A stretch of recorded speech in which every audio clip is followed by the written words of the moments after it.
दोस्तों, जब भी इन्वेस्टमेंट की बात आती है तो लोगों के मन में एक सवाल जरूर आता है कि भाई हमारे पैसे कितने साल में डबल होंगे या फिर कहां इन्वेस्टमेंट करें कि जल्दी हमारे पैसे डबल हो जाए। चाहे एफडी हो, पीपीएफ हो या फिर म्यूचुअल फंड हो, लोग इन तीनों जगहों पे इन्वेस्टमेंट करना पसंद करते हैं। कई लोगों को रिस्क फ्री इन्वेस्टमेंट करना होता है तो फिर वो एफडी या फिर पीपीएफ के साथ जाना पसंद करते हैं। कई लोग रिस्क के साथ जाना पसंद करते हैं तो फिर वैसे लोग म्यूचुअल फंड या फिर एनपीएस जैसे इन्वेस्टमेंट ऑप्शंस के साथ जाना पसंद करते हैं। देखिए, कमो बेस डबल तो हर जगह पे हमारा इन्वेस्टमेंट होता है। कहीं पे कम समय में होता है, कहीं पे ज्यादा समय में होता है, लेकिन होता सभी जगह पे है। तो आज हम इस वीडियो में इसी का कैलकुलेशन देखेंगे कि हमारा मात्र 4 लाख रुपए का एक लमसम इन्वेस्टमेंट, चाहे एफडी में करें, चाहे पीपीएफ में करें, चाहे म्यूचुअल फंड में करें, हमारा जो पैसा है कम समय में डबल कहां बना करके दे सकता है, यानी कि जल्दी कौन बना करके दे सकता है। पूरा कैलकुलेशन देखिए तो ही समझ में आएगा। तो चलिए कैलकुलेशन देखते हैं और समझते हैं। तो दोस्तों, कैलकुलेशन के लिए मैं आ गया हूं अपने एक्सेल शीट पे। हमारा कैलकुलेशन का पूरा फॉर्मेट तैयार है, लेकिन फॉर्मेट देखने से पहले हम एफडी और पीपीएफ का एवरेज रेट ऑफ रिटर्न जो अभी करंटली मिल रहा है वो हम देख लेते हैं। देखने के लिए हम चलेंगे गूगल पे और देखिए मैंने यहां पर जो है सर्च करके रखा हुआ है, एक बार रिफ्रेश कर देते हैं। पीपीएफ रिटर्न रेट अभी जो है 7.1% के रेट पर चल रहा है, तो हम इसी रेट को लेकर के कैलकुलेशन पीपीएफ का देखेंगे।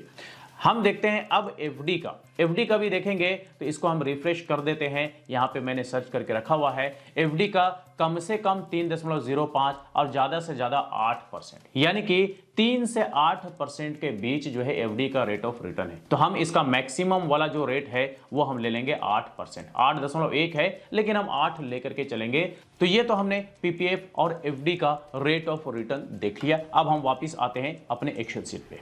तो 4 लाख रुपए का हम यहां पे पहले लमसम अमाउंट ले लेते हैं और उसके बाद सबसे पहले हम यहां पर कैलकुलेशन देखेंगे पीपीएफ का। रेट ऑफ रिटर्न है 7.1%, हम एग्जैक्ट यही ले लेते हैं। उसके बाद हम यहां पे ड्यूरेशन ले लेंगे 15 साल, 15 इयर्स का यहां पे कैलकुलेशन देखेंगे। इसके बाद हम इन्फ्लेशन 6% के रेट पर लेकर के चलेंगे कि जो हमारा फ्यूचर वैल्यू बनेगा वो कितना बनेगा और इन्फ्लेशन एडजस्टमेंट करने के बाद कितना रह जाएगा और कितना गुना महंगाई बढ़ेगा। साथ साथ हम सारी चीजें देखते चलेंगे। अब आप यहां पर कैलकुलेशन देखेंगे तो सबसे पहले साल हमें 28,400 रुपए का रिटर्न मिलता है, जो कि हमारा टोटल फंड एक साल में 4,28,400 रुपए बनता है।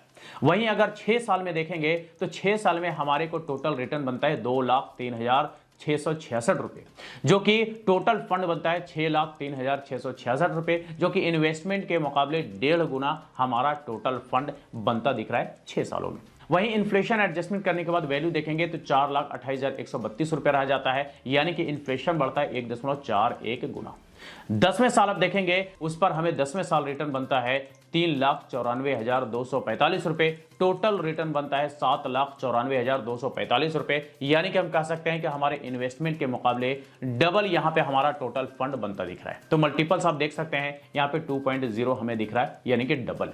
अब इस टोटल फंड का वैल्यू देखेंगे अगर 10 साल बाद तो 4,43,713 रुपए रह जाता है, यानी कि इन्फ्लेशन बढ़ता है 1.79 टाइम्स। वहीं अगर ट्रिपल की बात करें तो 15वां साल का कैलकुलेशन देखना पड़ेगा। 15वां साल आप देखेंगे तो 74,194 रुपए का रिटर्न बनता है। टोटल रिटर्न 7,19,185 रुपए बनता है और टोटल फंड 11,19,185 रुपए बनता है, जो कि 2.8 गुना, यानी कि 3 गुना से भी कम हमारा 15 साल में यहां पे टोटल फंड बनता दिख रहा है। या हम कह सकते हैं कि लगभग 15 से 16 साल या 17 साल में हमारा जो इन्वेस्टमेंट है वो ट्रिपल होने में समय ले लेता है। 15, 16 साल या 17 साल रफली इतना समय लग जाता है। ठीक है, तो ये तो हमने यहां पर कैलकुलेशन देखा एफडी का कि कितने साल में डबल, कितने साल में ट्रिपल हो सकता है। अब चलिए देखते हैं एफडी का। 8% का एवरेज रेट ऑफ रिटर्न देखा था, तो हम 8% का हाईएस्ट वाला रेट ऑफ रिटर्न लेकर के चलते हैं। 8% हमने ले लिया। अब एफडी का देख लीजिए कि 8% के रेट पे 4 लाख रुपए का लमसम इन्वेस्टमेंट है। 8% के रेट पे हमारा जो है वो कितना फंड फ्यूचर में तैयार होता है और डबल कितने साल में, ट्रिपल कितने साल में होता है, चलिए देख लेते हैं। तो देखिए, पहले साल 4 लाख रुपए का लमसम इन्वेस्टमेंट, 32,000 रुपए का पहले साल का रिटर्न है, यानी कि टोटल फंड 4,32,000 रुपए यहां पे होता दिख रहा है।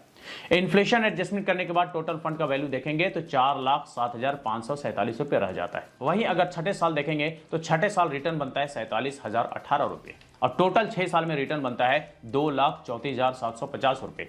टोटल फंड की बात करें तो 6,34,750 रुपए बनता है, जो कि मल्टीपल्स है 1.6, यानी कि 1.5 गुना से भी ज्यादा हमारा टोटल फंड 6 साल में यहां पे बनता दिख रहा है। वहीं 10वें साल देखेंगे तो 10वें साल हमारा रिटर्न बनता है 63,964 रुपए। टोटल रिटर्न बनता है 4,63,570 रुपए, यानी कि इन्वेस्टमेंट के मुकाबले जो टोटल रिटर्न है वो कहीं ज्यादा बनता दिख रहा है 10 सालों में। टोटल फंड की बात करें तो 8,63,570 रुपए बनता दिख रहा है, यानी कि मल्टीपल्स है 2.2 गुना, यानी कि 2.25 गुना या 2 गुना से भी ज्यादा हमारा जो इन्वेस्टमेंट है वो 10 सालों में बनता दिख रहा है। वहीं अगर आप देखेंगे 12 सालों में तो 12 सालों में बनता है 10,07,268 रुपए, यानी कि 2.5 गुना हमारा टोटल इन्वेस्टमेंट का जो है 12 साल में बनता दिख रहा है, 2.5 गुना। अब आइए 14वां साल देखिए तो 14वां साल देखेंगे तो हमारा जो टोटल फंड है वो 11,74,877 रुपए बनता दिख रहा है, जो कि 2.9 गुना है, यानी कि लगभग 3 गुना कह सकते हैं कि 14 साढ़े 14 सालों में हमारा जो इन्वेस्टमेंट है वो 3 गुना के आसपास बन सकता है। वहीं 15 साल में देखेंगे तो 15 साल में हमारे को टोटल रिटर्न बनता है 8,68,868 रुपए। टोटल फंड बनता है 12,68,868 रुपए, जो कि 3.2 गुना है, यानी कि 3 गुना से भी ज्यादा हमारा जो इन्वेस्टमेंट है वो 15 सालों में यहां पे बनता दिख रहा है, 3 गुना से भी ज्यादा। लेकिन रुकिए, यहीं तक ये बात खत्म नहीं हुई, बल्कि अब हम देखेंगे म्यूचुअल फंड का इन्वेस्टमेंट और उसका क्या रिटर्न होता है, उसका कितना समय लगता है डबल होने में, ट्रिपल होने में। तो देखिए म्यूचुअल फंड का जो एवरेज रेट ऑफ रिटर्न है वो क्या होना चाहिए, चलिए इसके लिए भी हम गूगल कर लेते हैं। तो mutual fund average return in long term, ठीक है, ये हम यहां पे सर्च कर चुके हैं। तो अब देखिए हमारे को यहां पे जो है historically average rate of return 10 से 14% के बीच बता रहा है। आप इसको थोड़ा सा मैक्सिमाइज करेंगे तो देखिए 10 से 15% एनुअली हमें देखने को मिल रहा है। लेकिन हम ना 10 लेंगे ना 14 लेंगे, हम कोई बीच का फिगर ले लेंगे तो हम 12% लेकर के चलेंगे। 12% आइडियल है, म्यूचुअल फंड में लॉन्ग टर्म में मिलता भी रहा है और अभी भी जो लॉन्ग टर्म के लिए इन्वेस्टमेंट कर रहे हैं उन्हें 12% के आसपास का रिटर्न या इससे कहीं ज्यादा देखने को मिल रहा है और फ्यूचर में भी मिल सकता है। तो इसलिए हम 12% का average rate of return mutual fund के लिए लेंगे। तो 12% का रेट पे 15 साल का ड्यूरेशन, 6% का इन्फ्लेशन, इस पर हम कैलकुलेशन देखते हैं कि म्यूचुअल फंड हमारे इन्वेस्टमेंट को कितने साल में डबल, ट्रिपल, 4 टाइम बना करके दे सकता है। तो चलिए कैलकुलेशन देखते हैं। पहले साल 4 लाख रुपए का वन टाइम का इन्वेस्टमेंट, 48,000 रुपए का पहले साल रिटर्न, यानी कि टोटल फंड 4,48,000 रुपए यहां पे बनता दिख रहा है, जो कि इन्वेस्टमेंट के मुकाबले 1.1 गुना हमारा टोटल फंड यहां पे बनता दिख रहा है। टोटल फंड का वैल्यू देखेंगे 1 साल बाद तो 4,22,000 रुपए रह जाता है, यानी कि इन्फ्लेशन बढ़ता है 1.06 गुना। अब आइए 6 साल में देखिए, 6 साल में छठे साल हमारा रिटर्न बनता है 84,592 रुपए। टोटल रिटर्न बनता है 6 साल में 3,89,529 रुपए और टोटल फंड बनता है 7,89,529 रुपए।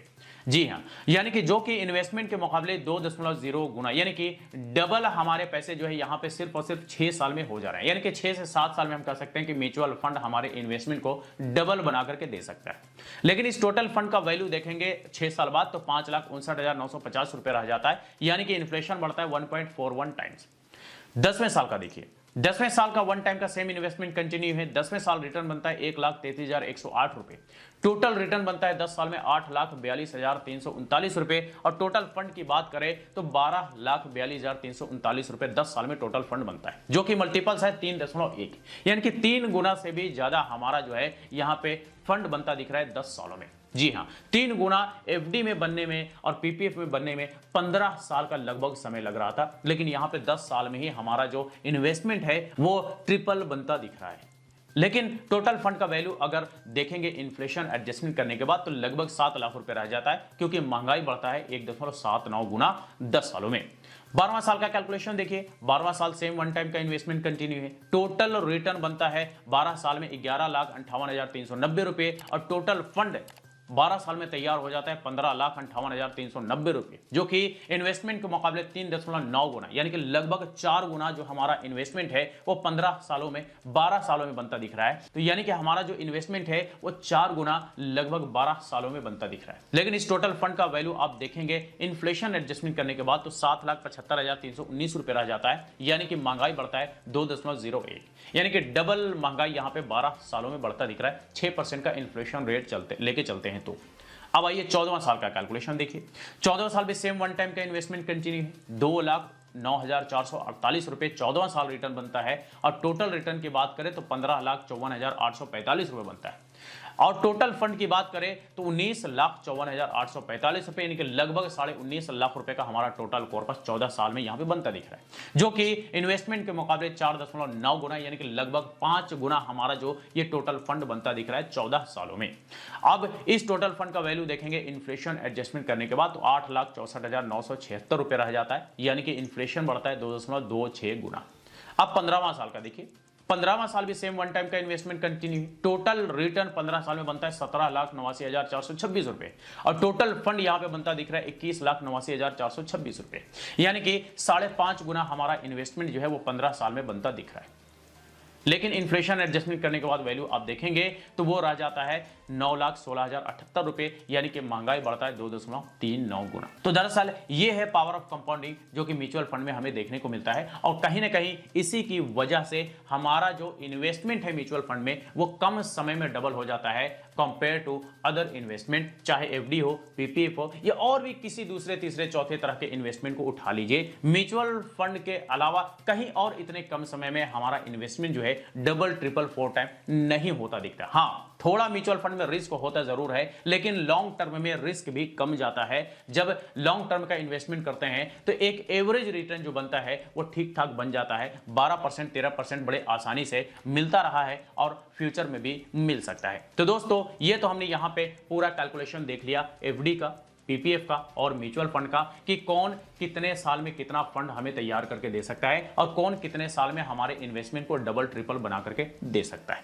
अब चूंकि म्यूचुअल फंड की जब बात आती है तो इसका कुछ खर्चे होते हैं, एफडी का कुछ अलग हिसाब किताब है, पीपीएफ का अलग हिसाब किताब है। चूंकि अभी हमारा लास्ट में कैलकुलेशन म्यूचुअल फंड का है तो इसका कुछ खर्चे वगैरह हैं उसको भी हम देख लेते हैं ताकि हमें यह पता चल जाए कि खर्चा वगैरह माइनस करने के बाद रफली कितना बन सकता है। तो खर्चा माइनस करने के बाद में आप देख सकते हैं, लेकिन पहले जान लीजिए कि खर्चा होता क्या क्या है।